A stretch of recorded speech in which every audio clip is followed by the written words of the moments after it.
Bueno, hablaremos sobre la recesión económica. Bueno, la recesión económica es uno de los problemas que viven los países en cuanto al aspecto económico y ciudadano. Tiene que ver con la recesión, pero debemos cuestionarnos qué es la recesión económica. La recesión se establece como una disminución de las actividades financieras durante un lapso determinado y normalmente es de 2 trimestres y esto forma parte de un ciclo económico que tiene un país y así tenga un gran crecimiento en cualquier momento pasará por una recesión económica.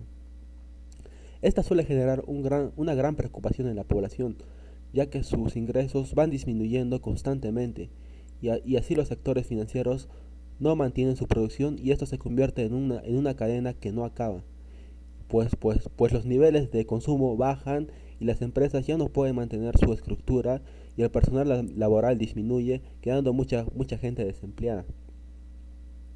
En el siguiente gráfico podremos ver un ejemplo de recesión con 2 trimestres de crecimiento negativo.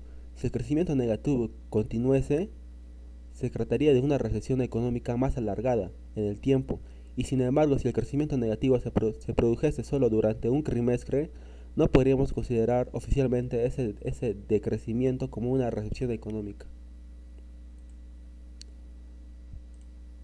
¿Qué pasa cuando la economía entra en recesión? Según los expertos, una recesión se presenta cuando el Producto Interno Bruto, es decir, el valor de los bienes y servicios producidos por un país, cae durante un semestre. Por ejemplo, el problema central donde se establece es un nivel de deuda tan formidable que uno tiene.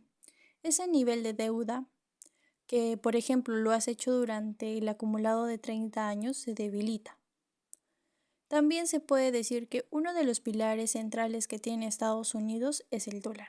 ¿Cómo un país puede combatir la recesión económica? Actuar en lugar de esperar. Una forma de asumir los riesgos de la crisis de la mejor manera es ponerse en el peor escenario posible, incluso en uno donde no se genere ingresos.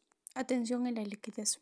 Se debe tener especial cuidado y control con el capital de trabajo y también las inversiones deben de estar enfocadas en aquellos proyectos que permitan ver resultados inmediatos. Ver la crisis como una oportunidad. Toda crisis es una oportunidad para reinventarse. La mejor manera de superar épocas de incertidumbre financiera es el implemento de nuevos planes y estrategias. Pensar en equipo, tomar la iniciativa y proponer soluciones es una de las claves para afrontar esta recepción. Bueno, si bien aún no hay indicios suficientes para hablar de una recesión, en los Estados Unidos los mercados están internalizando este escenario y ello impacta en las economías como en la peruana, a través de canales como el tipo de cambio, precio del cobre, precio de las importaciones, señaló el señor Mario Guerrero, subgerente de la economía del Departamento de los Estudios Económicos de Scotiabank. Y los temores de la recesión sobre la economía de Estados Unidos, que es segundo socio comercial del Perú, vienen creciendo. Esto en línea con los aumentos de tasas por parte de la Reserva Federal, que sería la Fed. Hoy en el rango del 1.5% y 1.75%. Se espera que termine el año por encima del 3% para controlar una inflación de más de 8,6%.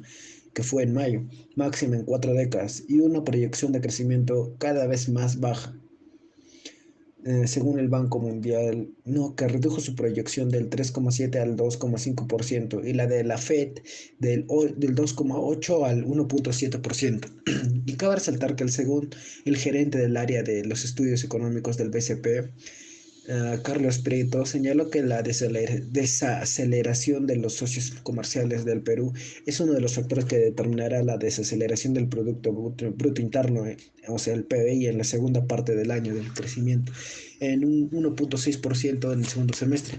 Y Guerrero mencionó que el primer efecto bajo la coyuntura actual es por el canal del tipo de cambio, ahora en 3,86, y el cual se ha visto en aumento en las últimas semanas, que subió en junio en un 3%, similar a las de los países de otras regiones, ¿no? Y a medida que el mercado internaliza la recesión, el dólar se fortalece, ¿no? Y la reunión de la Fed, que fue el 27 y 28 de julio, y en un posible aumento de las tasas del 50 o 75 puntos básicos ante la coyuntura de la inflación, va a ser importante, influirá en el tipo de cambio. Si el dólar pasa el techo técnico del 3,86, es posible que luego haya niveles más próximos, ¿no? Y se espera que el BCR, intervenga para evitarlo.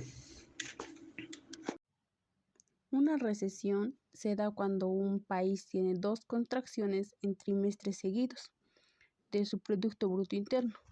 Y tal es el caso de Estados Unidos, que se contrajo a un 0,9%, que es del mes de abril y junio, a una tasa anualizada y de un 0,2% trimestral. Y el consumo personal tuvo un alza a un ritmo de 1%, donde es considerada una recesión.